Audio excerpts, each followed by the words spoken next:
تو میری آپ سے صرف ایک ہی ریکویسٹ ہے، اپیل ہے کہ آپ نے گھروں میں چپ کر کے نہیں بیٹھنا۔ میں یہ جو جدوجہد کر رہا ہوں یہ اپنی ذات کے لیے نہیں کر رہا، یہ اپنی قوم کے لیے کر رہا ہوں، آپ کے لیے کر رہا ہوں، آپ کے بچوں کے مستقبل کے لیے کر رہا ہوں۔ اگر آپ اپنے حقوق کے لیے نہیں کھڑے ہوں گے، آپ غلاموں کی زندگی گزاریں گے، اور غلاموں کی کوئی زندگی نہیں ہوتی۔ غلام ایسے ہوتے ہیں جیسے چونٹیاں زمین پہ ہوتی ہیں، ان کے اوپر پرواز نہیں ہوتی۔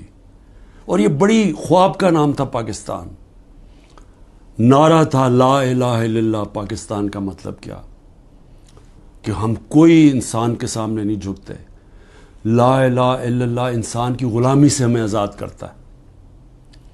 اور ہمارے نبی صلی اللہ علیہ وسلم نے اپنی مدینہ کی ریاست میں سب سے پہلے انسانوں کو آزاد کیا تھا عدل اور انصاف دے کے۔ یہ ہے جنگ انصاف کی، آپ کے حقوق کی، آپ کی آزادی کی۔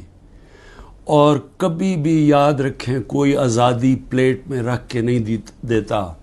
جس طرح میں کہتا ہوں زنجیریں گرتی نہیں ہیں، توڑنی پڑتی ہیں۔ پرامن احتجاج آپ نے کرتے رہنا ہے جب تک کہ آپ کو آپ کا حق نہیں ملتا۔ اور وہ سب سے بڑا فنڈامنٹل رائٹ ہے ووٹ کے ذریعے اپنی حکومت منتخب کرنا، نہ تو کسی اور کوئی قبضہ گروپ اس ملک کے اوپر قبضہ کر کے بیٹھ جائے جو آج قبضہ کر کے بیٹھا ہوا ہے۔ شکریہ۔